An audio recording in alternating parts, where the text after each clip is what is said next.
चलो ये वीडियो में हम लोग डिस्कस करने वाले हैं जो हमारा सीएमए इंटरमीडिएट का पेपर 12 है मैनेजमेंट अकाउंटिंग। उसका जो इंस्टीट्यूट ने एक एमसीक्यू बैंक इशू किया था। इसमें कई सारे एमसीक्यू हम लोग फटाफट उसको डिस्कस करते हैं इस पर्टिकुलर वीडियो में। चलो फटाफट देखिए हमारा पहला क्वेश्चन क्या है मैनेजमेंट अकाउंटिंग। पहला क्वेश्चन है क्वेश्चन नंबर 1। मेरा मैनेजमेंट अकाउंटिंग एक्यूमुलेट करता है, समराइज करता है, एनालाइज करता है available data. Perfect. Primarily concern with requirement of management. Obvious सा बात है, मैनेजमेंट अकाउंटिंग है तो मैनेजमेंट का रिक्वायरमेंट से कंसर्न रहेगा। और लास्ट में क्या करना है, प्लानिंग, स्ट्रेटेजी, डिसीजन लेना है। तो आंसर क्या बनेगा, ऑल ऑफ द अबव। मेरा अगला है management accounting can be viewed as marketing oriented, management oriented, accounting oriented, manager oriented. नाम खुद बता रहा है भैया मैनेजमेंट अकाउंटिंग है, किसका ओरिएंटेड रहेगा, मैनेजमेंट ओरिएंटेड। मेरा अगला है question number 3, the main objective of management accounting. अब देखो जो मेन ऑब्जेक्टिव होता है ये हमेशा रहता है कि भैया बिजनेस कैसे चल रहा है उसको ढंग से एनालाइज करो ताकि हम लोग डिसीजन ले पाए। मेरा पहला है maintain accounting record 9, to know the amount due from customer and supplier. भाई टॉप मैनेजमेंट बैठ के ये देखेगा कि किससे कितना रुपया मिलना बचा है। To ascertain, analyse and interpret the result of business operation. Perfect. मेरा अगला है question number 4, is the study of managerial aspect of financial accounting dash is the study of managerial aspect. तो कौन सा अकाउंटिंग मैनेजरियल एस्पेक्ट देखता है, management accounting. The purpose of management accounting is to help dash make decision. अब किसको decision लेने में help करेगा, जो टॉप मैनेजमेंट है या जो बोर्ड ऑफ डायरेक्टर है या मैनेजर्स है। तो इसमें आंसर कौन सा आने वाला है, 5 का पार्ट 1, 5 का ऑप्शन 1। मेरा अगला है क्वेश्चन नंबर 6, क्या लिखा हुआ है, management accounting assist the management. अब याद करना क्लास 11 12 में पढ़ा होगा, मैनेजमेंट का बहुत सारा फंक्शन था, planning, organising, directing, staffing, controlling. तो एग्जैक्ट ये वर्ड रहेगा प्लानिंग, डायरेक्टिंग, कंट्रोलिंग। आंसर रहेगा ऑल ऑफ द अबव। मेरा अगला है period of lost relevance in is the dash of the evolution of management accounting. ये मैनेजमेंट अकाउंटिंग की theory में 4 फेज में मैनेजमेंट अकाउंटिंग डेवलप हुआ था। ये कौन से फेज में आता है, थर्ड स्टेज में। पीरियड ऑफ लॉस्ट रिलेवेंस ये आता है हमारा थर्ड फेज में। अब अगला है हमारा next, dash criteria are a set of standard for a company's behaviour used by socially conscious investor to screen potential investment. Object होता है जस्ट इन टाइम, ये इन्वेंटरी रिलेटेड है। मेरा एबीसी है ओवरहेड को किस तरीके से एलोकेट किया जाए, एक्टिविटी बेस्ड कॉस्टिंग। एएमटी होता नहीं है, इसका आंसर क्या बनेगा, ईएसजी। ये थ्योरी में डिस्कस किए, क्वेश्चन बनाएंगे। Management accounting information help manager formulate strategy by answering which of the following question. पहला, who are the best important customer and how can company deliver value to the customers. Obvious सा बात है, ढंग से analysis करें तो idea लगेगा कि कस्टमर्स कौन से अच्छे हैं जिसपे मेरे को मैक्सिमम दिमाग लगाना चाहिए। What is the most critical capability of company which may be technology, production और मार्केटिंग। Correct. How can we leverage in for new strategic initiative. Answer रहेगा ऑल ऑफ द अबव। अब देखो जिस क्वेश्चन के अंदर में answer all of the above रहे उसमें हाई प्रोबेबिलिटी बन जाएगा ऑल ऑफ द अबव होने का। बस थोड़ा सा बुद्धि लगा के देखना, 3 में से 2 ऑप्शन मोटा मोटी मैच कर रहा है ना, तो answer all of the above है। मेरा अगला है question number 10, management accounting with specific focus on environmental issues is becoming increasingly important in organization as environmental costs are large in many organizations. There are 3 specific reasons for this which are, पहला environmental cost manufacturing company में जबरदस्त रहता है। कारण क्या, manufacturing company को factory setup करना पड़ता है, फैक्ट्री में बहुत पोल्यूशन होता है, तो एनवायरमेंटल पोल्यूशन क्रिएट ना हो उसके लिए कॉस्ट इनकर करना पड़ेगा। अगला, अगर बाई चांस नहीं किया तो भैया huge imposition of fine penalty लगेगा क्योंकि बहुत सारा रूल रेगुलेशन इससे रिलेटेड है। तो आंसर क्या आएगा, correct, regulatory requirement correct. Answer आएगा बोथ 1 and 2। मेरा अगला है question number 11, management accounting is concern with data collection from internal sources. देखो मैनेजमेंट अकाउंटिंग का जो इंफॉर्मेशन चाहिए, जो खुद का मैनेजमेंट कंपनी काम कर रहा है उसका चाहिए इंटरनल सोर्स से, और बाद में कंपेयर करेगा कॉम्पिटिटर्स के साथ जो एक्सटर्नल सोर्स से आएगा। आंसर आएगा internal and external sources. Question number 12, management accounting is concern with accounting information which is useful to the management. ये डेफिनेशन किसने दिया था, रॉबर्ट एन एंथो। ये हम लोग के मैनेजमेंट अकाउंटिंग का जो पहला पेज है उसमें मैनेजमेंट अकाउंटिंग का जो डेफिनेशन है उसके अंदर में बोला हुआ ये डेफिनेशन दिया हुआ है रॉबर्ट एन एंथो का। चलो डन। मेरा अगला question number 13, the primary objective of management accounting. मेरा मैनेजमेंट अकाउंटिंग का प्राइमरी ऑब्जेक्टिव क्या होता है भैया? प्रॉफिट हो तो ज्यादा से ज्यादा कर, लॉस है तो कम से कम कर, तो maximise profit, minimise loss. Answer all of the above obviously. मेरा अगला question number 14, which of the following is the correct definition of activity based management? और मेरा एक्टिविटी बेस्ड मैनेजमेंट का मेन जो अच्छा डेफिनेशन है वो क्या है, जरा पढ़े। An approach to costing and monitoring the activities which involve tracing resource consumption and costing final output. Resources are assigned to activities and activities to cost object based on consumption estimate. The latter utilize cost driver to attach activity cost to output. The identification and evaluation of activity driver used to trace the, बहुत सारा ज्ञान बांटा हुआ है।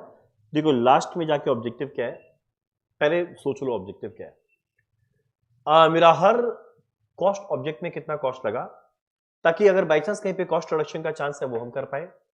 अगला, मेरा हर customer wise profitability क्या हम एनालाइज कर पाए, करेक्ट तरीका से ओवरहेड को एलोकेट कर पाए, ताकि एकदम अप्रोप्रिएट मेजर ऑफ कॉस्ट हम लोग कैलकुलेट कर पाए। अब जहां पे भी तुम लोग को ये सब वर्ड दिखेगा वही बनेगा हमारा मोस्ट अप्रोप्रिएट मेजर। सो अगर हम लोग देखें मेरा मोस्ट अप्रोप्रिएट मेजर क्या आने वाला है इतने सारे डेफिनेशन में, ये रहा cost reduction, cost modelling, customer profitability, 14 का option 4। Which of the following characteristics would be an indicator that a company would benefit from switching to activity based costing? अब जैसे एक्टिविटी बेस्ड कॉस्टिंग में जाएंगे सबसे बढ़िया बेनिफिट क्या है, जो ओवरहेड को एलोकेट करते हैं वो ट्रेडिशनल कॉस्टिंग में सेम रेट में बांट देते थे और निकाल के, वैसा नहीं बांटेंगे। तो overhead cost only one product में तो एक्टिविटी बेस्ड कॉस्टिंग लगता नहीं है। Overhead cost are high and increasing and no one seems to know why. तो एग्जैक्टली पता चलेगा मेरा इस रीजन है। मेरा अगला है question number 16, according to CIMA cost attribution to cost unit on the basis of benefit receive from indirect activity. Exactly definition था एक्टिविटी बेस्ड कॉस्टिंग का। एक बार एक्टिविटी बेस्ड कॉस्टिंग के नोट्स को पढ़ना, पहला लाइन जो एबीसी का था वो एग्जैक्टली डेफिनेशन था। In an ABC system which of the following is likely to be classified as a batch level activity. याद करना, चार तरह का एक्टिविटी होता था, एक यूनिट बेस्ड था, एक बैच पे डिपेंड करता था, एक पूरे फैसिलिटी पे था, करेक्ट। अब बैच पे क्या आता है, जनरली ईबीक्यू में सेटअप कॉस्ट, ईओक्यू में ऑर्डरिंग कॉस्ट, जो पूरे बैच पे लगता है। अब पहले आंसर दिख गया सेटअप कॉस्ट, तो मेरा आंसर क्या आएगा, मशीन सेटअप। सेटअप कॉस्ट हमेशा पूरे बैच पे लगता है। मेरा activity based costing use the plant wide overhead rate to assign overhead, गलत। प्रोडक्ट डिजाइन बिल्कुल नहीं, सॉरी नॉट एक्सपेंसिव, भैया बहुत एक्सपेंसिव है। Typically apply overhead cost using direct labour hour, नहीं, वो ट्रेडिशनल कॉस्टिंग में लगता था। Use multiple activity rate, answer रहेगा ये। मेरा अगला, which of the following is not a batch level, not a batch level.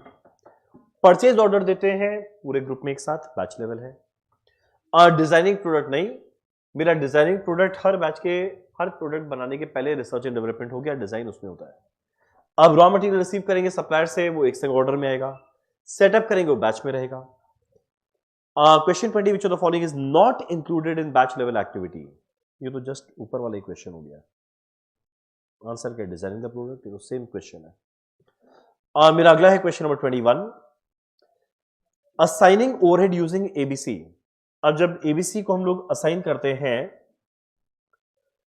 तो फिर यहां पे जो पहले सारे के सारे प्रोडक्ट है एक साथ में हम लोग रेट निकालते थे, वो रेट निकालने की जगह जो हाई वॉल्यूम प्रोडक्ट है उस पे ना करके जो लो वॉल्यूम प्रोडक्ट है, यानी छोटे छोटे कॉस्ट में, छोटे छोटे एक्टिविटी में कितना कितना कॉस्ट लगा उसमें हम लोग बांटते हैं।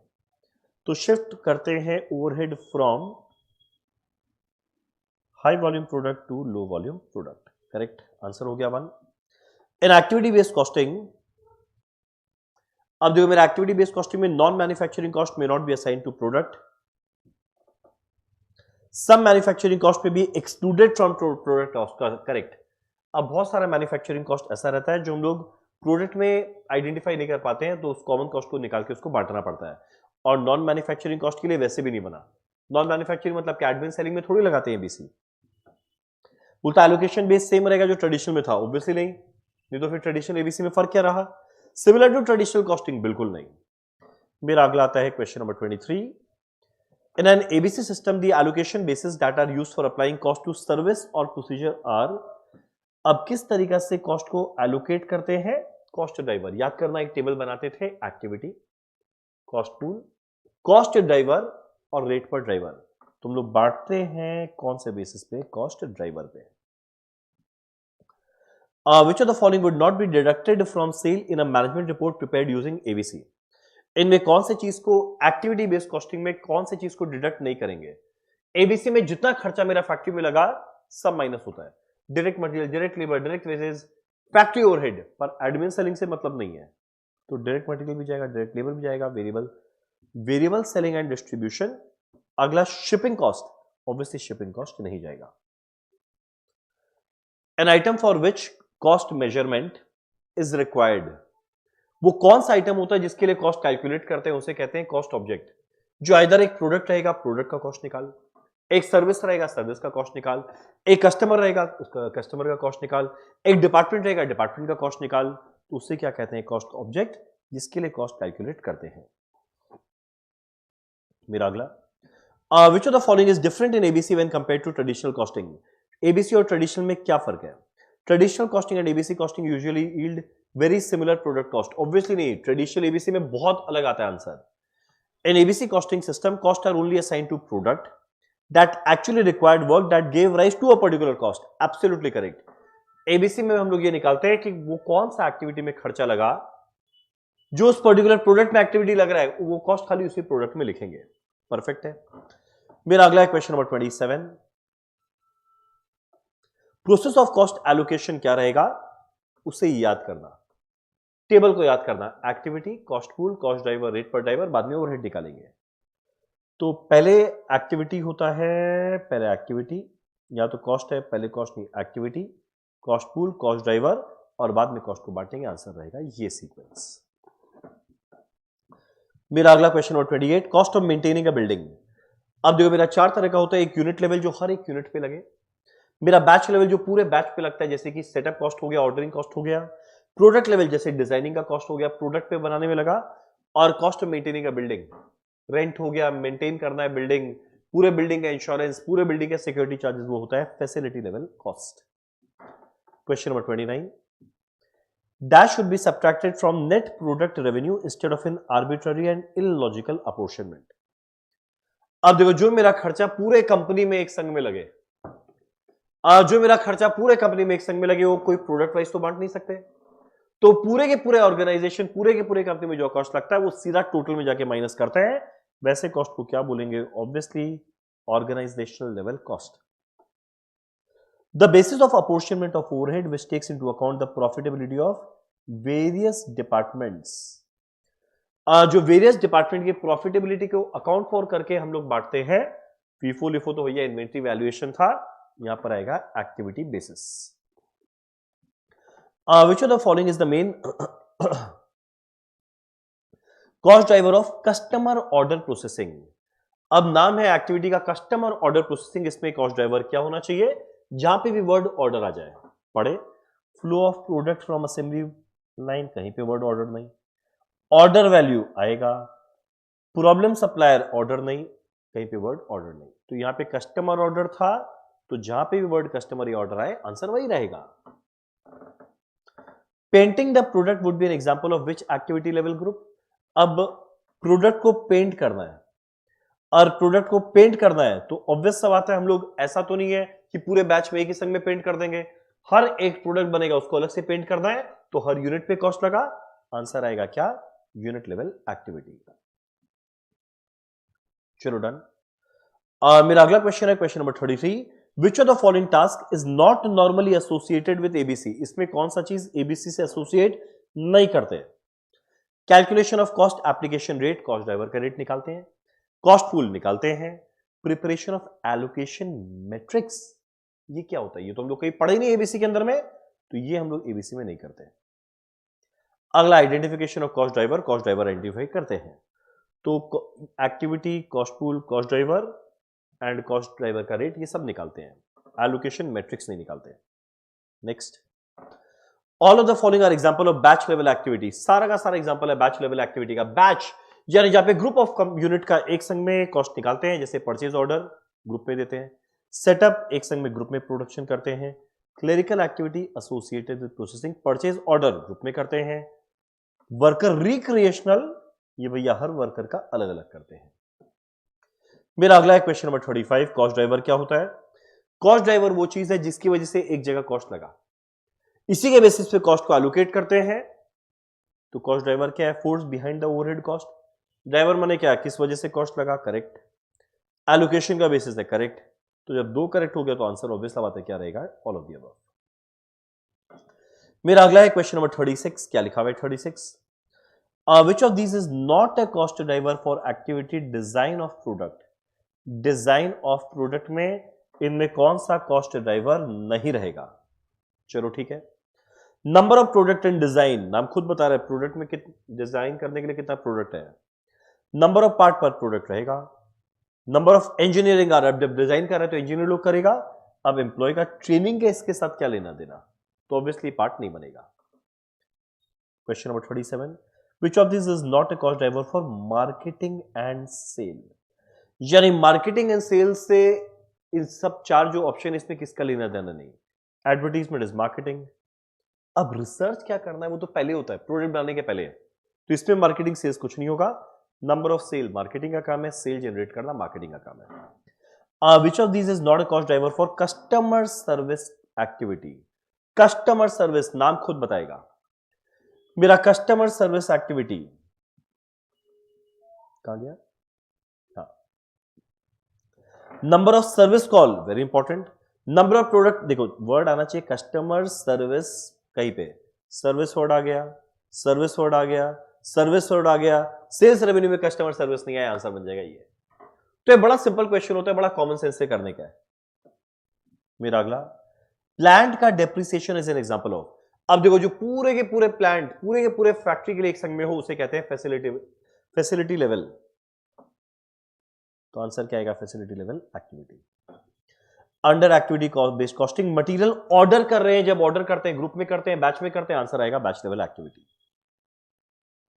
Question 41, Samsung, an appliance manufacturer, is developing a new line of oven that uses controlled laser technology. Research or testing cost associated with new oven.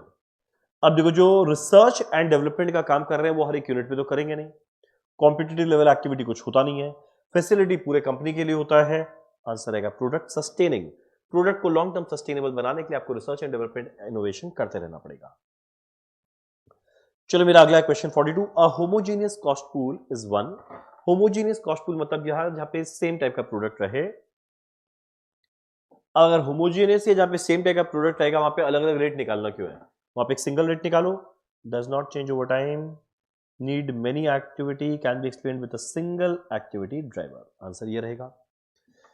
मेरा activity based costing and inspection of product. अब product का जब inspection है वो हर एक product को inspect नहीं करते। जैसे एग्जांपल एक सिगरेट मैन्युफैक्चरिंग कंपनी, तो हर सिगरेट को थोड़ी इंस्पेक्ट करेंगे, पूरे बैच में देख लेंगे सही से चल रहा है, आंसर आएगा बैच लेवल एक्टिविटी। चलो जरा देखिए अगला, company uses traditional standard costing system. Inspection और सेटअप कॉस्ट इतना इतना लगा है, आर एक्चुअली 1760, जबकि बजट इतना किए थे। ABC system is being implemented and accordingly number of batches is identified as cost driver for inspection setup. Budgeted production है 10,000 unit in batches of 1000 unit, तो मेरा नंबर ऑफ बैच कितना आएगा? 10,000 by 1000 यानी 10 बैच। जबकि एक्चुअल में 9,000 unit बनाया गया इन 11 बैचेस, एक्चुअल में 11 बैच रन किया गया। कॉस्ट पर बैच क्या रहेगा? कॉस्ट पर बैच क्या रहेगा भाई? देख बड़ा सिंपल था, शुरू में बजट बनाए 2000, बजटेड नंबर ऑफ बैच था 10, तो बजटेड कॉस्ट पर बैच कितना आ जाएगा? 200। याद करो जब भी हम लोग कोई रेट निकालते हैं हमेशा हम लोग बजटेड लेते हैं, तो बजटेड ओवरहेड 2000 और निकालना है कॉस्ट पर बजट, तो डिवाइड भी करेंगे बजटेड नंबर ऑफ बैच जो कितना था 10। चलो वेरी इजी। मेरा अगला है क्वेश्चन 45, एक्स कंपनी यूज करता है standard activity based costing for product B and product D. मेरा total estimated overhead cost for part administration activity cost pool was 5,50,000। Activity expected activity था 2000, यानी रेट कितना निकाले होंगे? 5,50,000 डिवाइडेड बाय 2000, रेट आया 275। अब प्रोडक्ट डी के अंदर में 1200 टाइप लगा, तो इसमें ओवरहेड कितना लगेगा? 275 इंटू 1200, रेट 275 आया तो इंटू कर देंगे 1200, कितना आएगा 3,30,000, आंसर है 3,30,000। Very easy. मेरा फास्ट लिमिटेड मैन्युफैक्चर करता है 3 तरह का product A, B and C, following activity based system. During the period the company incurred 73,000 as inspection cost and it was work for 10, 20 and 9 production run respectively, यानी कुल मिलाकर 10 plus 20 30 plus 9 39 runs. तो divide करते मुझे एक rate मिलेगा 1871.79 पर run. अब मेरे को इंस्पेक्शन कॉस्ट निकालना है बी के लिए, क्या लगा, तो रेट जो भी आया है उसको बी वाले से मल्टीप्लाई करना जो 20 था, इंटू 20 कर कितना आएगा 37435 समथिंग आएगा। अब ऐसा तो कोई आंसर यहां पर है नहीं, तो मोस्ट सुटेबल 37435 के नजदीक है 40,000, आंसर मारो 40,000। मेरा question 47, A company uses activity-based costing system to attribute the overhead cost to cost object in its budget for year इतना। The company expected to place a total of 2,000 purchase order at a total cost of 1 lakh. Cost pool 1 lakh, total 2,000 purchase order, divide करते हैं 50 रुपया पर purchase order। ठीक है। The activity and related costs were budgeted to occur at a constant rate throughout the budget year, which has divided into 13 4-week period। सब फालतू बात है। 4 वीक के अंदर में a total of 200 purchase order were placed, तो हर एक में लगता है 50, तो 200 में क्या लगना चाहिए, 200 इंटू 50 माने 10,000 रुपया लगना चाहिए। और एक्चुअल में कॉस्ट कितना लगा है 9,000। तो बहुत बढ़िया बात है, 10,000 रुपया रिकवर कर लिए पर खर्चा लगा खाली 9,000, तो ओवर रिकवरी कितना आएगा 10,000 माइनस 9,000 मतलब 1,000। A company manufacture 500 unit of product X. The material cost to manufacture is 1,50,000. Labor cost लगा है इतना, मटीरियल रीऑर्डरिंग कॉस्ट लगा है इतना, मटीरियल हैंडलिंग कॉस्ट लगा है इतना, मटीरियल ऑर्डर मटीरियल मूवमेंट दिया है, टोटल मटीरियल कॉस्ट कितना लगा, मेरा टोटल मटीरियल कॉस्ट कितना लगा। चलो भैया मेरा टोटल मटीरियल कॉस्ट कितना लगा जरा निकालें, कैसे मिलेगा। मेरा मटीरियल कॉस्ट टू मैन्युफैक्चर इतना है, लेबर इतना है, मटीरियल रीऑर्डरिंग कॉस्ट इतना, मटीरियल हैंडलिंग कॉस्ट इतना, मटीरियल का टोटल कॉस्ट लगा है, एक तो मटीरियल कॉस्ट 1,50,000, अगला मटीरियल रीऑर्डर का लगा है 4,500, मटीरियल हैंडलिंग लगा है 2,500, मिलाकर देख मटीरियल रिलेटेड कॉस्ट कितना है 157, आंसर है 157। मेरा अगला, to obtain the break even point in rupees, value में निकालना है, तो बीपी वैल्यू का फॉर्मूला क्या होता है, fix cost by PV ratio, बोलता है डिवाइड किससे करेंगे फिक्स कॉस्ट को, पीवी रेशियो। इजी क्वेश्चन था। मेरा ब्रेक इवन पॉइंट वो पॉइंट है जहां पे मेरा ना प्रॉफिट है ना लॉस है। मेरा ब्रेक इवन पॉइंट वो पॉइंट है जहां पे मेरा देखो ना sale minus variable cost contribution minus fixed cost profit होता है, प्रॉफिट जीरो है, और जीरो कब होगा, जितना कंट्रीब्यूशन कमाए वो वेरिएबल कॉस्ट हो, या जितना सेल वैल्यू आया वो वेरिएबल कॉस्ट फिक्स्ड कॉस्ट मिला के टोटल कॉस्ट के बराबर हो जाए। तो आंसर ये सब है, आंसर रहेगा ऑल ऑफ द अबव। चलो डन। अब मेरा अगला क्वेश्चन 51, मेरा primary difference between fixed and flexible budget, fixed और फ्लेक्सिबल बजट में डिफरेंस क्या है। फिक्स्ड बजट एक ही नंबर ऑफ यूनिट पे निकालते हैं, वो स्टैग्नेंट है, वो बदल नहीं सकते, उस पे फिक्स्ड वेरिएबल सेमी वेरिएबल का क्लासिफिकेशन नहीं हुआ, जबकि फ्लेक्सिबल में ऐसा होता है। तो मेरा 51 के अंदर में क्या है, include only fixed cost while variable budget include only variable cost, गलत, यहां तो क्या बकवास कर रहा है। देखो फिक्स्ड बजट के अंदर में एक सिंगल लेवल ऑफ सेल पे निकाला हुआ है, जबकि वेरिएबल बजट या फ्लेक्सिबल बजट के अंदर में अलग अलग सेल्स के अंदर में निकाला हुआ है, आंसर बनेगा 4। चलो डन। अब मेरा अगला है 52, margin of safety is referred as, margin of safety का फॉर्मूला था actual sale minus BP, excess of actual sale over BP, answer बनेगा 52 का 3।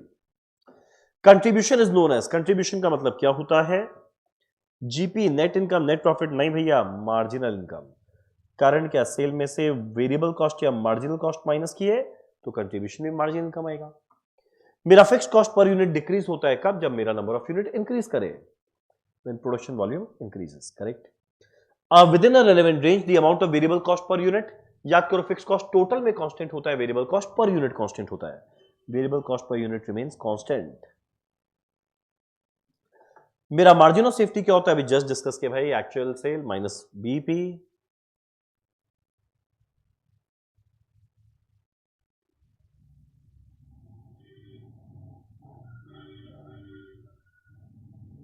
अब बीपी तो नहीं दिया हुआ है, तो यहां पे मेरे को ऑप्शन नहीं है, मेरे को ओवर बजटेड सेल करना पड़ेगा, यानी जितना शुरू में सोचा एक्चुअल में जितना ज्यादा हो गया, margin of safety. Under marginal costing system the contribution margin discloses the excess of, contribution क्या है, excess of sale over variable cost, sale over variable cost. क्या यार easy question. A decrease in sale price, अगर selling price per unit कम हो गया तो contribution per unit कम होगा, मेरा पीवी रेशियो कम हो जाएगा। खराब हुआ ना, सेलिंग प्राइस कम हो गया, कंट्रीब्यूशन पर यूनिट गिर गया, पीवी रेशियो गिर गया, ब्रेक इवन पॉइंट बढ़ जाएगा। Does not affect break even point, गलत। लोअर द फिक्स्ड कॉस्ट, गलत। Increase the break even point, answer होगा 58 का 3। मुझे मार्जिन ऑफ सेफ्टी निकालना है जब प्रॉफिट एंड पीवी रेशियो दिया है। मार्जिन ऑफ सेफ्टी का फॉर्मूला क्या, profit by PV ratio. So 15,000 divided by 40% यानी 0.4, कैलकुलेट करना कितना आने वाला है, 37,500।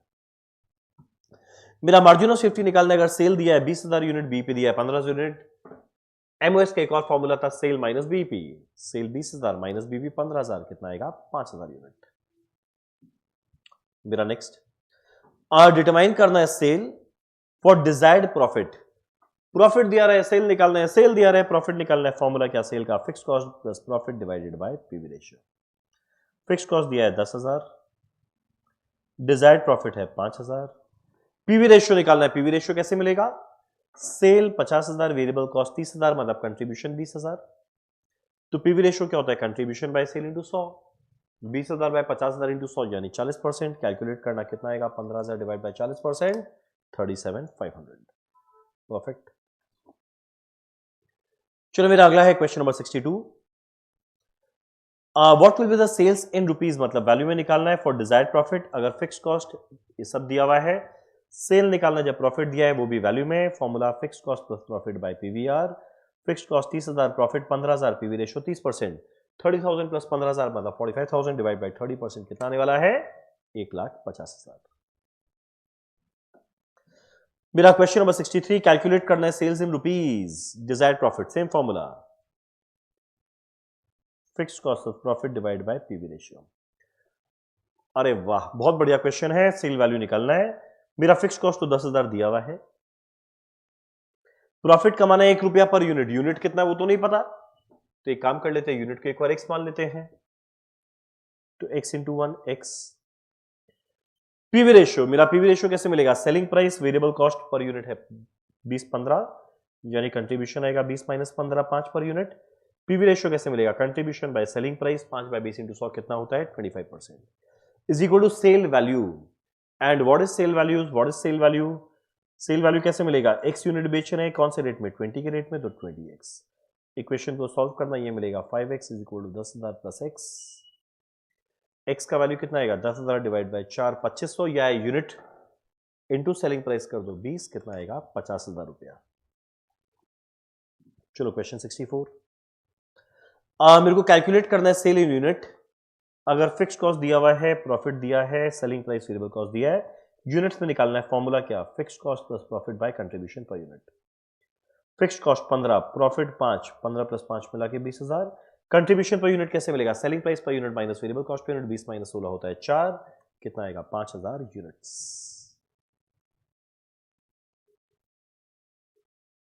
चलो डन। मेरा अगला है question 65, what will be the sale in unit.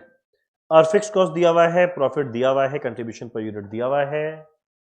चलो भैया ठीक है, सेल यूनिट निकालना है। फॉर्मूला क्या, FC plus profit bye contribution per unit. Fix cost 50,000,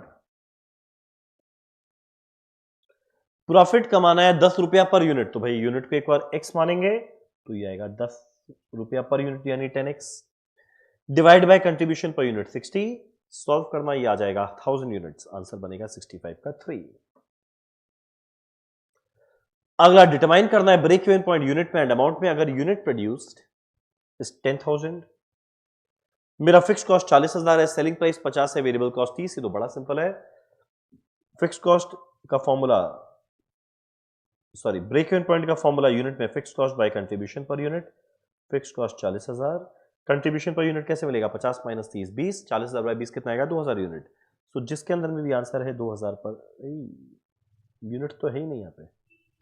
and amount, तो चलो अमाउंट में निकाले थे, 2000 इंटू 50 कितना होता है? 1 लाख। आंसर बन जाएगा 1 lakh.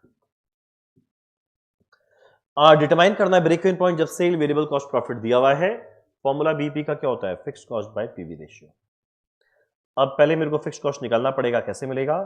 Cell minus variable cost है कंट्रीब्यूशन 50,000, प्रॉफिट दिया है 20,000, तो fix cost obviously balancing figure 30,000।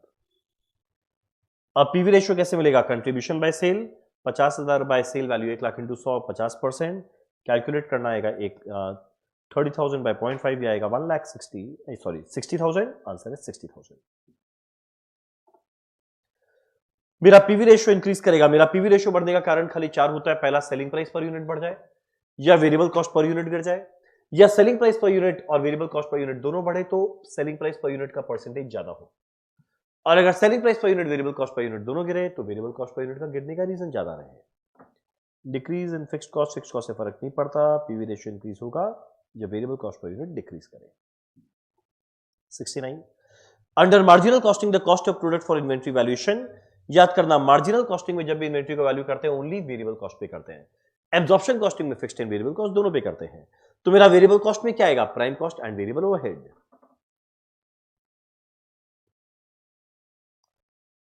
Answer क्या आएगा? Prime cost plus all variable overhead.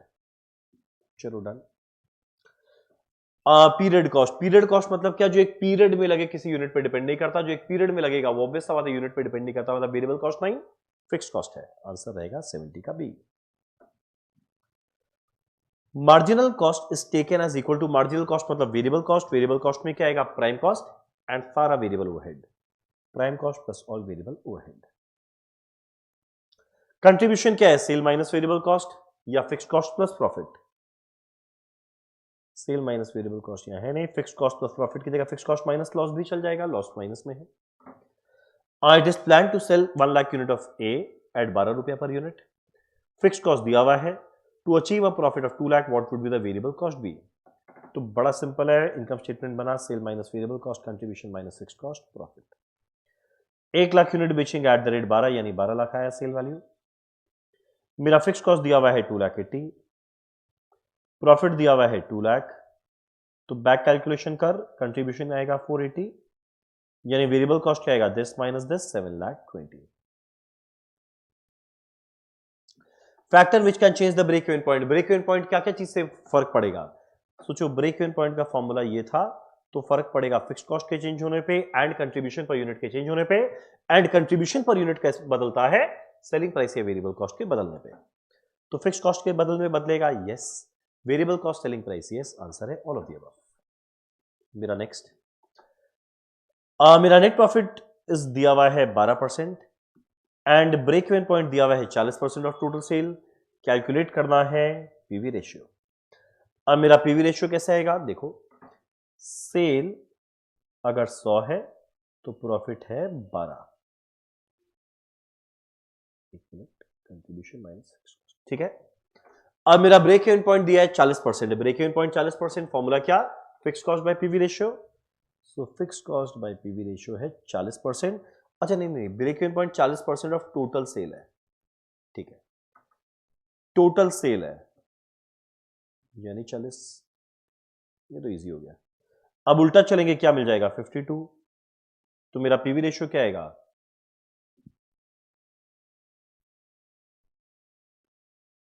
PV ratio क्या आएगा? एक सेकेंड, मैंने सही किया, PV 40% of total cell, sorry.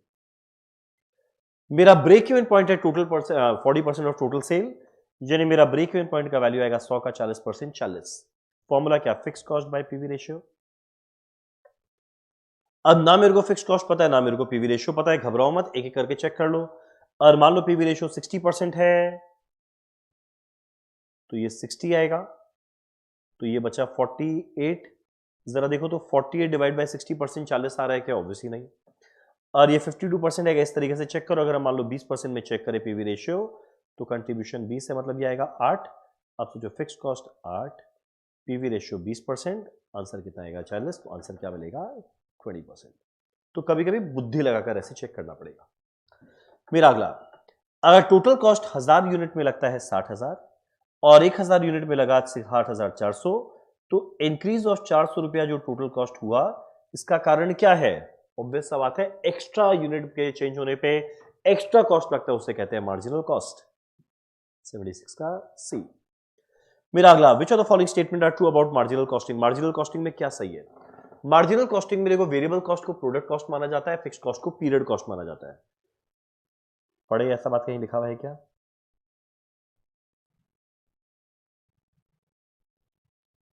Fixed variable में बांटते हैं, correct, is not an independent, correct. 77 का आंसर रहेगा B and C. The costing method where fixed factory overhead are added to inventory. Inventory valuation में अगर फिक्स्ड कॉस्ट को भी जोड़ दिया मतलब एब्जॉर्प्शन कॉस्टिंग है, खाली वेरिएबल को जोड़ते तो मार्जिनल कॉस्टिंग होता। आंसर है एब्जॉर्प्शन कॉस्टिंग। चलो डन। मेरा अगला question number 79, while computing profit in marginal costing, fixed cost gets added to contribution। भाई क्या बोल रहा है? कंट्रीब्यूशन में फिक्स्ड कॉस्ट को ऐड कर देते हो। Total marginal cost get deducted from total sale revenue, ये बात तो सही है। टोटल सेल में से वेरिएबल मार्जिनल मतलब वेरिएबल कॉस्ट को माइनस करते हैं, करेक्ट चल रहा है। Total marginal cost get added to total sale revenue, यानी वेरिएबल कॉस्ट को सेल में ऐड कर देते हैं। क्या वाहियात बात है। ऑब्वियसली आंसर रहेगा 2। मेरा अगला है question number 80, which of the following assumptions are made while calculating marginal cost? Marginal costing में हम लोग क्या चीज को अज्यूम करते हैं कि मेरा वेरिएबल कॉस्ट पर यूनिट हमेशा सेम रहेगा, जितना कॉस्ट है उसको फिक्स्ड वेरिएबल में बांट सकते हैं, ये सब। तो मेरा टोटल वेरिएबल कॉस्ट यूनिट के बढ़ने के साथ बढ़ेगा, ये सब मेरा assumption है। देखिए, टोटल फिक्स्ड कॉस्ट कांस्टेंट रहेगा, correct. Total variable cost vary करेगा with increase in volume, correct. सारे कॉस्ट को फिक्स्ड वेरिएबल में बांट सकते हैं, करेक्ट, मतलब answer all of the above. 81, contribution margin in marginal costing is also known as, just कुछ देर पहले क्वेश्चन था marginal income. What is the opportunity cost of making a component part in a factory given no alternative use? यानी अगर by chance हम कोई भी एक प्रोडक्ट को, एक पार्ट को बना रहे हैं जिसका कोई और यूज ही नहीं है, कोई यूज ही नहीं है उसमें, उसको बनाने के लिए मैंने क्या खोया? कुछ नहीं खोया, तो अपॉर्चुनिटी कॉस्ट क्या आएगा? 0। Question 83, the difference in total cost that result from two alternative courses of action। दो कोर्स को बदलते ही जो मेरा डिफरेंस इन कॉस्ट है उसका नाम क्या है? Differential cost. मेरा रेलेवेंट कॉस्ट क्या होता है? जो अवॉइडेबल है, फ्यूचर में लगे, ऑल्टरनेटिव के चेंज होने के साथ चेंज है, वो सब रेलेवेंट है। जो पास्ट में लग गया, हम डिसीजन लेना ले, वो मेरा एनीवेज लगेगा, वो सब रेलेवेंट थोड़ी है। तो मेरा रेलेवेंट कॉस्ट में क्या आने वाला है? जो अवॉइड कर सकते हैं, फ्यूचर में लगेगा और कैश में मेजर नहीं, and measured by profit. Question 85, मेरा which of the following, sorry, the profit at which total revenue is equal to total cost. Total revenue is equal to total cost, वहां profit 0 है, उसे कहते हैं break even point. Answer है break even point.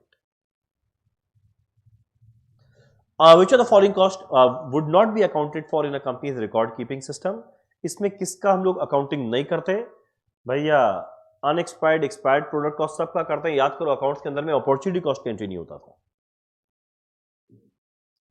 अगला question number 87, PQR limited manufacture करता है single product जिसको बेच सकते हैं 40 पर यूनिट में, सेलिंग प्राइस दिया हुआ है, फिक्स्ड कॉस्ट दिया है, कंट्रीब्यूशन टू सेल रेशियो मतलब पीवी रेशियो दिया हुआ है। मेरे को निकालना है ब्रेक इवन पॉइंट यूनिट्स में। अब बी पे निकालना है यूनिट में, निकाल लेंगे। फॉर्मूला क्या? Fixed cost by contribution per unit. Fixed cost दिया हुआ है 60,000, कंट्रीब्यूशन पर यूनिट कैसे मिलेगा? पीवी रेशियो दिया है, एक तरीका और है, fixed cost by PV ratio निकाल, 60,000 डिवाइड बाय 40% कितना आएगा? 150। ये वैल्यू में आया, पर अगर वैल्यू के चीज को यूनिट में निकालना है, क्या करते हैं? सेलिंग प्राइस से डिवाइड, सेलिंग प्राइस 40 था, उससे डिवाइड कर दो, कितना आएगा? 3750 यूनिट्स। परफेक्ट।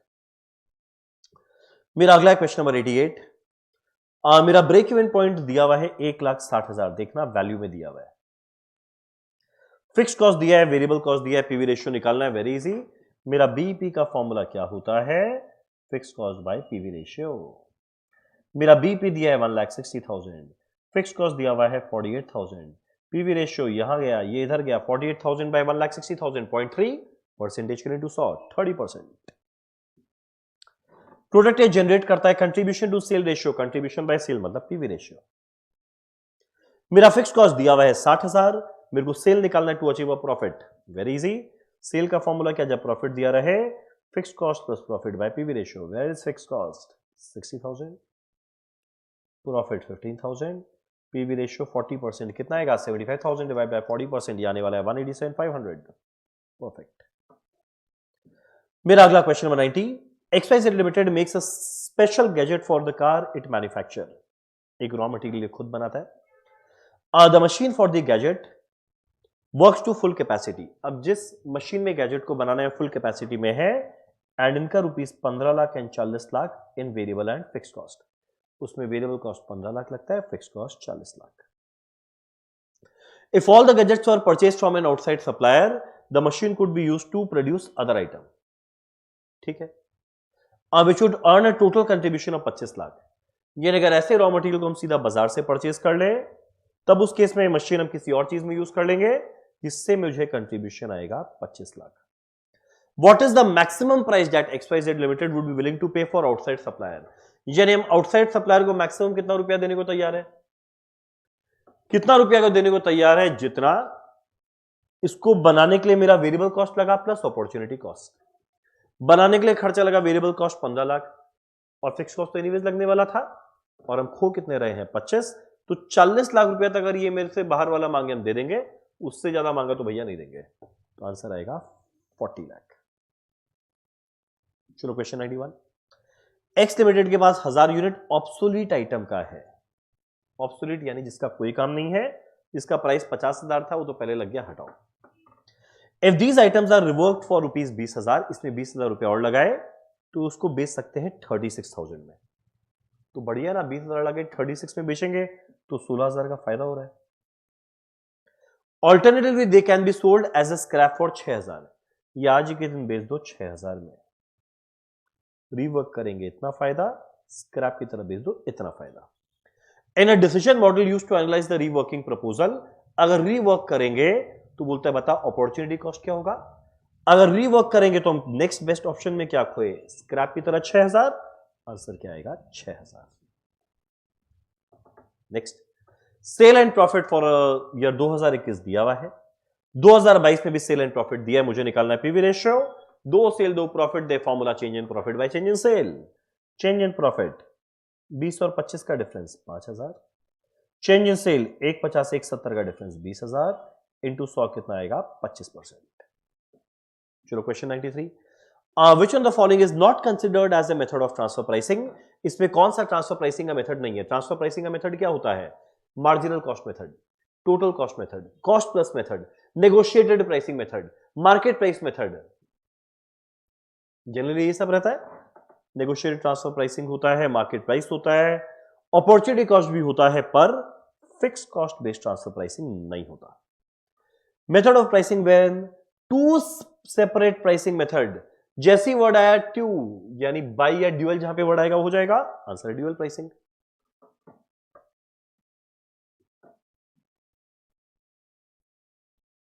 करेक्ट। मेरा अगला question 95, the eastern division sells goods internally to western division of the same company, यानी ईस्ट वाला वेस्ट को बेचता है।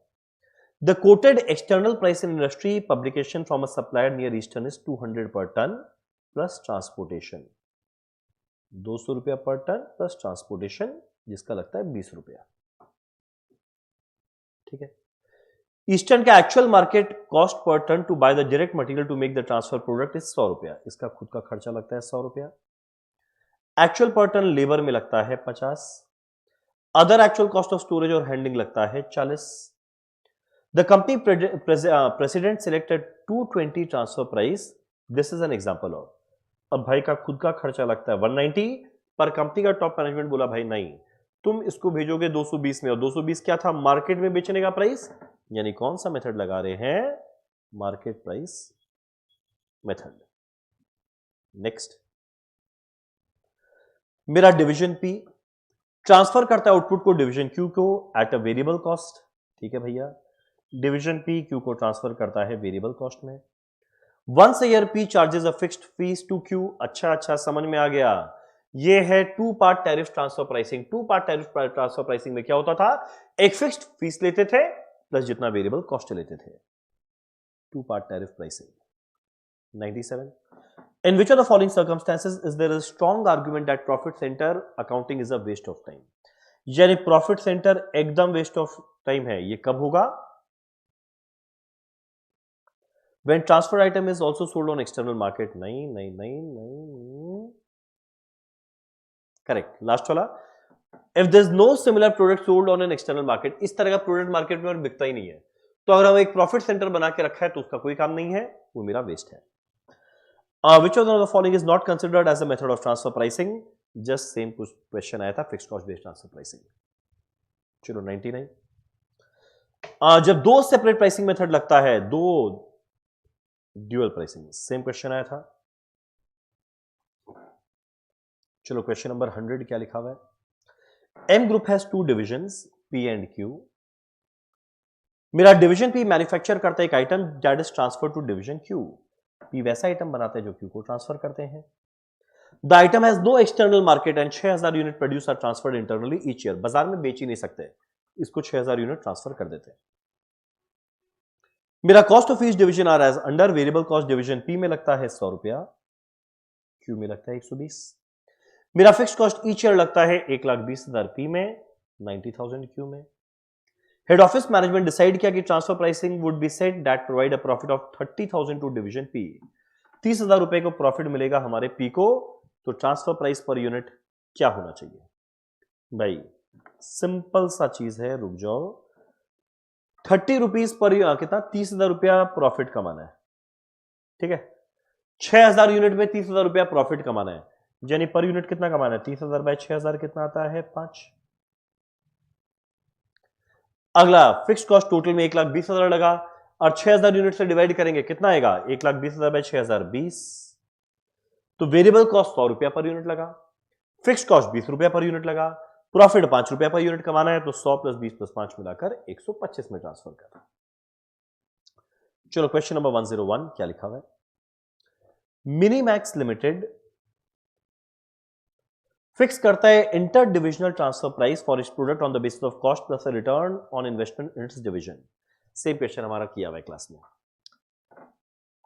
तो यानी एक जितना कॉस्ट लगा वेरिएबल कॉस्ट फिक्स कॉस्ट मिला के प्लस ऐड करना है कुछ रिटर्न। अब मेरा फिक्स एसेट 8 लाख का है, करंट एसेट 5 लाख का है, डेटर्स 2 लाख का है। मेरा एनुअल फिक्स कॉस्ट लगता है 8 lakh, variable cost per unit लगता है 10। कितना यूनिट बनाते हैं? 4 लाख। तो वेरिएबल कॉस्ट लगा 4 लाख इंटू 10, 40 लाख। मेरा फिक्स कॉस्ट कितना लग रहा है? 8 लाख, यानी मिलाकर 48 लाख। और रिटर्न इन्वेस्टमेंट कमाना है 28%, जो कितना आएगा? सोचो, फिक्स एसेट है 8 का, करंट एसेट है 5 का, तो 8 प्लस 5 मिला के 13 लाख, उस पर 28% कमाना है। ये आएगा 364, मिलाकर आएगा 51,64,000। कितने यूनिट के लिए? 4 लाख। ये कितना आएगा? 12.91। अब एक बात बताते हैं, इस क्वेश्चन में एक लोचा है। Actually current asset excluding debtor अगर होगा तब ये क्वेश्चन का सेंस निकलता है। तो 8 प्लस 5 13 प्लस 2 15 लाख हो जाएगा, तो 15 लाख का 28% निकालेंगे, ये आएगा 420, मिला के 52 lakh 20 divide by 4 lakh unit, कितना आएगा? 13.05। आंसर है 13.05। तो यह करंट एसेट एक्सक्लूडिंग डेटर था वर्ड, जो यहां पे प्रिंट नहीं हुआ है। मेरा अगला है question number 102। Oh dear, same question 5 3। ये वापस एक्सक्लूडिंग डेटर है, ये 2 लाख है। फिक्स कॉस्ट वेरिएबल कॉस्ट सब दिया हुआ है, 4 लाख यूनिट बनाए, फिक्स कॉस्ट लग रहा है 8 लाख। मेरा वेरिएबल कॉस्ट लग रहा है 1 यूनिट पे 10, तो 4 लाख पे 4 लाख है, जो 10 40 लाख, मिलाकर आया 48 लाख। प्रॉफिट कितना ऐड करना है? 28%। अच्छा 10 लाख पे बोल दिया, तो 2 लाख 80, मिला के 50 लाख 80,000। कितने यूनिट पे? 4 लाख यूनिट पे। कितना आएगा? 12.7। आंसर है 12.7। मेरा the dash method of transfer pricing was introduced in order to overcome the problem caused by using marginal costing. अब खाली मार्जिनल कॉस्टिंग में कुछ प्रॉब्लम आ रहा था, इसको अवॉइड करने के लिए क्या लाए? मार्जिनल वेरिएबल दोनों, आंसर है dual price. Transfer pricing method में be classified under 3 pricing method, 4 pricing, 5 pricing, 7, भैया इतना नहीं है, 3 प्राइसिंग तक ही होता है। चलो done. Which of the following is true of standard? Standard क्या है? बेंचमार्क है, correct. Standard relate to input quantity, correct. Standard quantity भी निकालते थे, स्टैंडर्ड कॉस्ट भी निकालते थे, आंसर है all of the above. Standard that can be attained only under best circumstances are referred as, जो बेस्ट सर्कमस्टेंस में ही कर सकते हैं वो आइडियलिस्टिक सिनेरियो है, उसे कहते हैं ideal standard. Which is the most likely to be held responsible for material price variance? अब प्राइस जितना मैं सोचा खरीदेगा उससे ज्यादा है, कम में लिया, इसके लिए रिस्पॉन्सिबल कौन है? परचेज डिपार्टमेंट, आंसर है purchasing manager. Cost variance is the difference between standard cost and actual cost. Standard cost and actual cost. Standard costing is a tool which replace the bottleneck of dash costing. कौन से cost के problem को यह हटाता है? अब present और future का कॉस्ट को स्टैंडर्ड कॉस्ट मेजर नहीं करता, हिस्टोरिकल कॉस्ट को मेजर करता है, हिस्टोरिकल। और स्टैंडर्ड कॉस्ट ज्यादा है, एक्चुअल में खर्चा कम लगा, तो अच्छा हुआ या खराब? ऑब्वियसली अच्छा, एक्चुअल खर्चा कम लगा मतलब favourable variance. From cost control point of view the standard most commonly used is, cost control point of view से हम लोग मैक्सिमम टाइम कौन सा स्टैंडर्ड में यूज करते हैं? एक्सपेक्टेड स्टैंडर्ड, क्योंकि आइडियलिस्टिक स्टैंडर्ड अचीव होता नहीं है generally. When more than one material used in manufacturing of product, which of the following variance arise? जब एक से ज्यादा मटेरियल को यूज करते हैं तो यील्ड और मिक्स वेरिएंस आता है, यील्ड भी आता है, मिक्स भी आता है, और जब दोनों आया तो मेरे को आइडियल बेटर आंसर है मिक्स वेरिएंस बोलना, कि और एक से ज्यादा आया तो जो रेशियो में होना चाहिए वो रेशियो पलट जाएगा, mix variance. Which of the following equation can be used to calculate a material quantity variance? Quantity variance का फॉर्मूला क्या होता है? Standard quantity minus actual quantity into SR. तो फॉर्मूला खोलो, SQ into SR minus AQ into SR. जरा देखो कहां पे है, कहां पर है, कहां पर है, कहां पर है? अब यहां पे लोग क्या किया, ठीक उल्टा लिखा है, AQ minus SQ into SR. चलो ठीक है, तो AQ into SR minus SQ into SR, answer बनेगा 113 का question option 3। Which of the following can be used to calculate material price variance? Price variance का फॉर्मूला क्या है? SR minus AR into AQ। तो देखो AR into AQ, SR into AQ चाहिए, AR AQ, AR AQ and AQ SR, ये पहला वाला है, आ गया। Which of the following is not likely to be a reason of unfavorable direct labor efficiency variance? Efficiency variance unfavourable ना रहे, यानी unfavourable ना रहे, मटेरियल का प्राइसेस का बढ़ना, कोई लेना देना नहीं है, बार बार ब्रेक हुआ तो अनफेवरेबल रहेगा, ढंग से सुपरविजन नहीं हुआ अनफेवरेबल रहेगा, पुराना इक्विपमेंट भी यूज करेगा बेचारा लेबर का क्या दोष, अनफेवरेबल रहेगा। 116 विच of the following is the purpose of standard costing? Standard costing का बेसिक ऑब्जेक्टिव क्या भैया? जितना स्टैंडर्ड में कॉस्ट सोचे तुमको एक्चुअल कॉस्ट उसी में अचीव करना है, तो कॉस्ट कंट्रोल इसका एकमात्र ऑब्जेक्टिव है, आंसर है टू कंट्रोल कॉस्ट। मेरा 117 विच of the following activities is the standard costing system used for? Standard costing में ये क्या चीज के लिए यूज किया जाता है? खाली भैया वर्ड देखो, कॉस्ट कंट्रोल, जैसे ही वर्ड आया कॉस्ट कंट्रोल, काम खत्म। Basis for implementing cost control, answer बनेगा ये वाला। Which of the following activities is true under standard costing system? Overhead volume variance is always beneficial, कोई जरूरी नहीं है। Idle time variance is never favorable, गलत। Idle time variance is always unfavorable, तो answer क्या बनेगा? 2 is never favorable, सॉरी वही तो करेक्ट है। A standard cost is carefully dash unit cost which is prepared for each cost unit. Standard में क्या है? प्री डिटरमाइंड कॉस्ट निकालते हैं। Setting of standard involve effective utilization of, जब setup standard को सेटअप कर रहे हैं तो ढंग से मैन भी यूज करें, मटेरियल भी यूज करें, लेबर भी यूज करें, मशीन भी यूज करें, आंसर है all of the above. The standard cost card contains quantity and cost for, किसमें? स्टैंडर्ड क्वांटिटी स्टैंडर्ड कॉस्ट किसमें आता है? मटेरियल में आता है, तो ऑब्वियसली आंसर है direct material.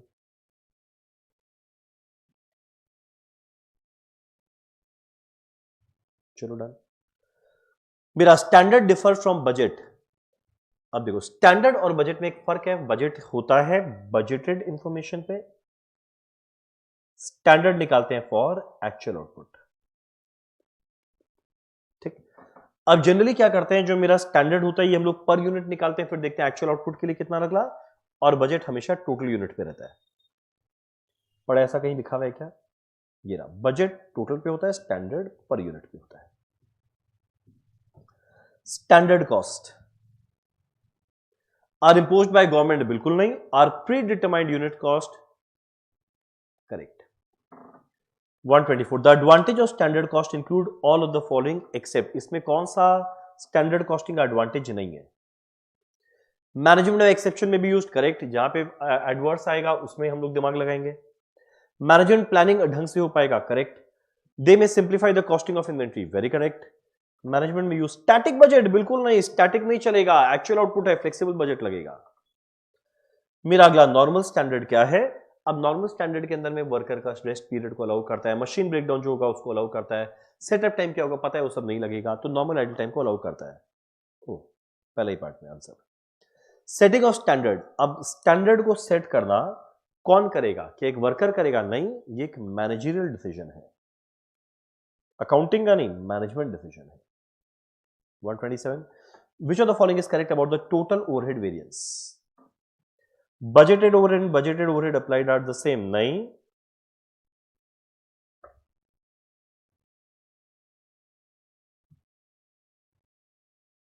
Total actual overhead is composed of variable overhead, fixed overhead and period overhead, नहीं। Standard are actually work are used in computing the variance, बिल्कुल नहीं। Standard are allowed for work done is measure, correct.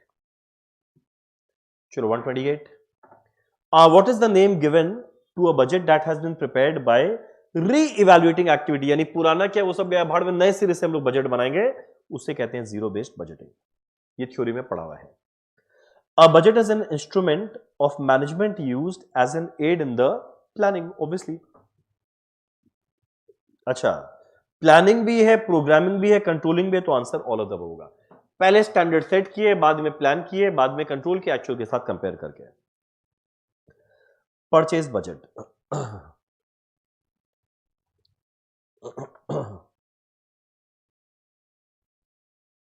Sorry बीच में कुछ miss किया ना, हाँ 130। Following में भी regarded as a summary budget, जो समरी बजट है ऑब्वियस होता है, मास्टर बजट है, वो सबको समराइज करता है। 131, purchase budget is prepared using the information from, purchase budget का इंफॉर्मेशन कहां से आएगा? कैपिटल एक्सपेंडिचर फिक्स एसेट से, नहीं, मटेरियल बजट से। फॉलोइंग बजट में भी compiled on departmental basis, department wise हम लोग कौन सा बजट बनाने वाले हैं? प्रोडक्शन डिपार्टमेंट हर एक बजट अपना अपना बनाएगा, परचेज वाला एक संग बनता है, मटेरियल एक संग बनता है। Production budget is based upon, अब प्रोडक्शन बजट बनाते हैं कैसे? पहला सेल कितना करता है, इन्वेंट्री कितना है, मटेरियल कितना है, लेबर कितना है, सबको ध्यान रखते हुए, तो आंसर आएगा all of the above. Budget include income, अगला है एक्सपेंडिचर, एम्प्लॉयमेंट ऑफ कैपिटल, तो भैया बजट के अंदर में सभी कुछ आता है, आंसर रहेगा all of the above. Budget should be हमेशा फ्लेक्सिबल, बजट फ्लेक्सिबल बजट ही काम का है। चलो मेरा अगला 136,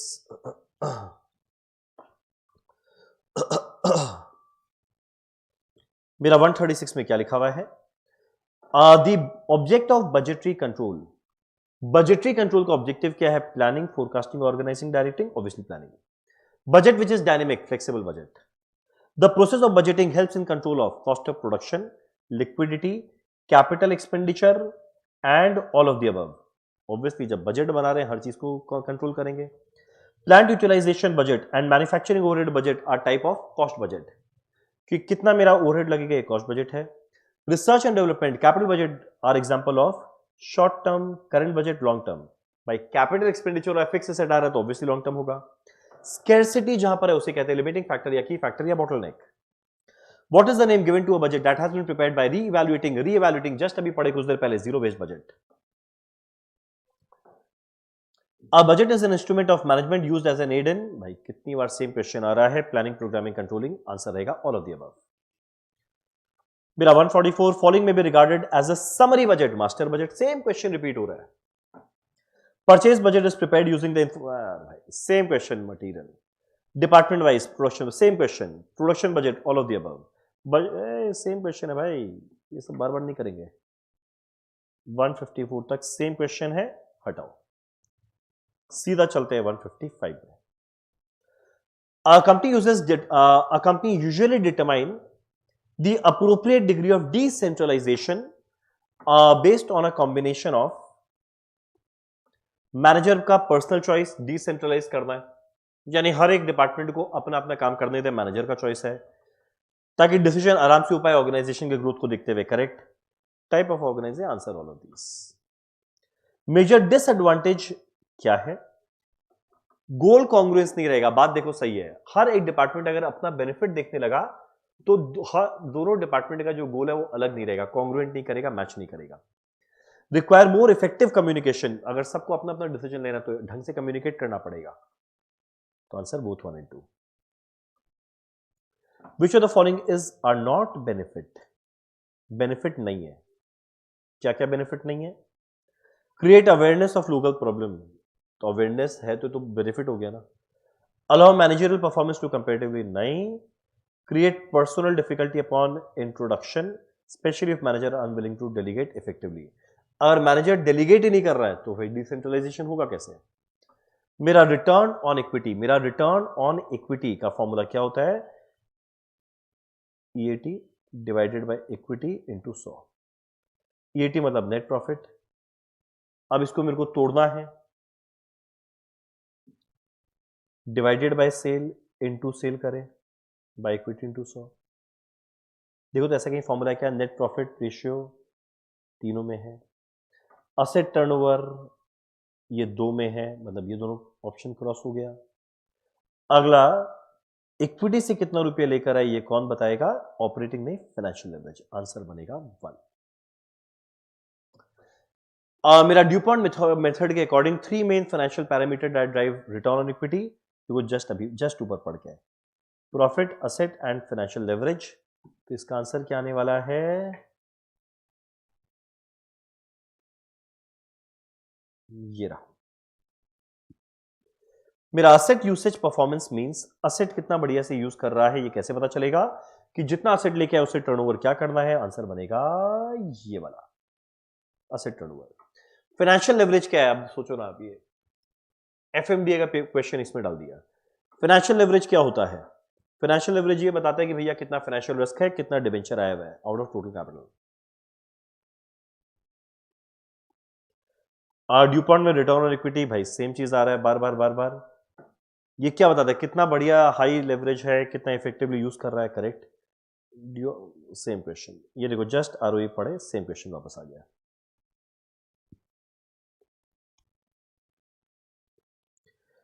dash express divisional profit as a percentage of asset. याद करो आरओई मेरा क्या निकालता था? कितना मेरा EBIT divided by total asset लगा के। आरओआई क्या है? आरओआई क्या है? EBIT divided by total capital employed into 100।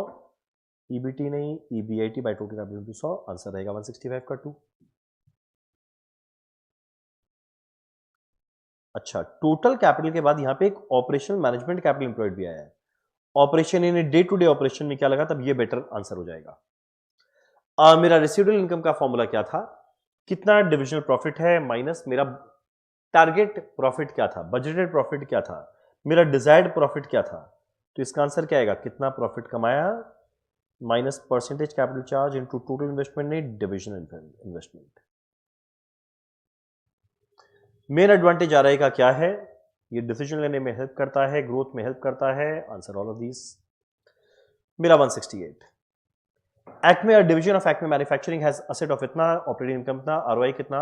Operating income divide by 2 25, 55,000 divide by 2,25,000 into 100 कितना आएगा? 24.44%। आंसर आएगा ये। Investment centre has net asset of 8 lakh, EBIT है 1,60,000, कॉस्ट ऑफ कैपिटल दिया है। आरआई का फॉर्मूला क्या है? EBIT minus 12% of total capital. तो 8 लाख का 12% 96,000, 160 माइनस 96 कितना आता है? 64,000। A person made a capital investment of rupees 2 lakh in a company. Operating profit after tax is 28,000. Opportunity cost दिया इतना, EVA निकालना है। वैसे EBIT होना चाहिए पर ऑप्शन नहीं है तो मेरे को 28,000 माइनस 2 लाख का 10% कितना आता है 20,000, 28 माइनस 20 आएगा 8,000। मेरा for EVA these three responsibility centres which are, अब देखो रिस्पॉन्सिबिलिटी सेंटर में कौन कौन आता था, cost centre, revenue centre, profit centre, investment centre, cost profit investment सब है answer all of these. 172 the theory of learning curve will only hold if which of the following condition apply. जब एक ही चीज को बार बार कर रहे हैं, सेम एम्प्लॉय कर रहे हैं, जो मशीन पे डिपेंडेंट नहीं है, तब उस पर मेरा अप्लाई करेगा। रिपीट हो रहा है, correct. Production must be at an early stage so that there is a room for improvement, correct. Inconsistent है तो नहीं, सेम एम्प्लॉय को करना पड़ेगा, answer 1 and 2। Dash can be used to calculate incremental cost of extra making extra unit, quote contract price, realistic production, बार बार labour repeat हो रहा है तो ऑब्वियसली आंसर होगा लर्निंग कर्व। मेरा 174 four perspective of balance score card, ये तो एग्जैक्ट हम लोग का पढ़ा हुआ है।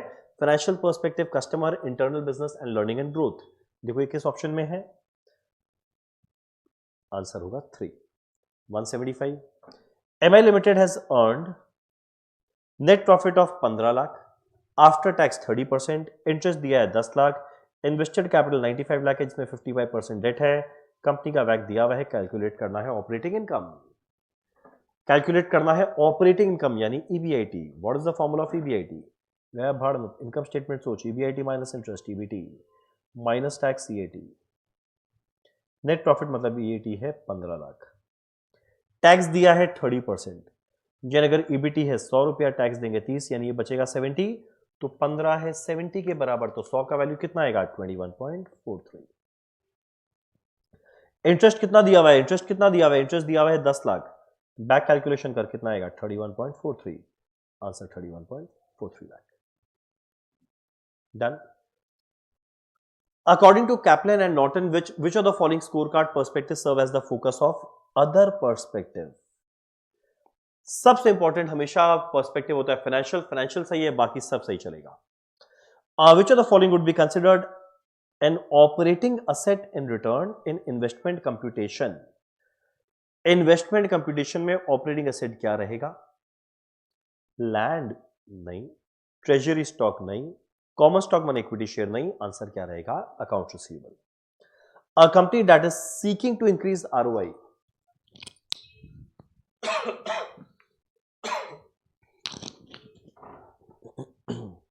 A company that is seeking to increase ROI should attempt to decrease।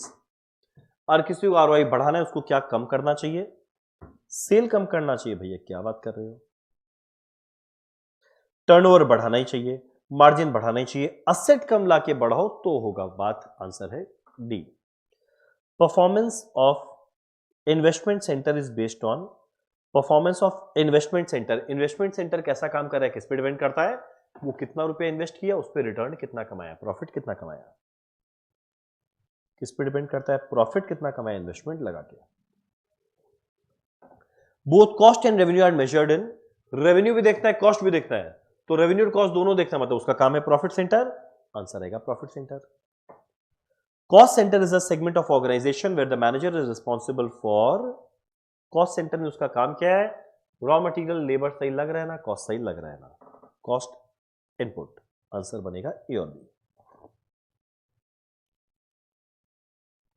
The performance of investment centre is based on, same question यहां पे था भाई। Responsibility accounting is use for, responsibility accounting एक मात्र काम है स्टैंडर्ड सेट करके cost control करना, कॉस्ट कंट्रोल। मेरा responsibility accounting is also known as profitability and activity. Which of the following characteristic is not associated with traditional responsibility accounting? Traditional वाले के अंदर में सेट तो करते थे पर कंट्रोल नहीं होता था, तो कौन सा not associated with traditional control. The area of focus on responsibility centre is, मेरा रिस्पॉन्सिबिलिटी सेंटर में क्या चीज पे फोकस करना है, क्या खाली क्वांटम ऑफ सेल नहीं, प्रोडक्शन नहीं, ढंग से सारा रिसोर्स यूज हो रहा है ना। In profit center, revenue represent a monetary measure of output emanating from a profit center in a given period, irrespective whether revenue is realized or not. Output is sold और not, correct answer both A and B. यार profit centre को देखता है भैया मेरा profit कितना आया, cell minus cost, असली में बिके ना बिके, अक्रू हो ना हो, इससे फर्क नहीं पड़ता। चलो मेरा अगला 189। In a control report of department X, it is mentioned as indirect material are 1000, indirect labor इतना, overtime charge इतना, depreciation दिया हुआ है इतना, allocated factory overhead इतना है। डिटरमाइन करना है total cost treating department X as responsibility center। तो भाई रिस्पॉन्सिबिलिटी सेंटर अगर उसको बनाते हो तो वो क्या चीज के लिए होने वाला है, 1000, 900, 100, 500,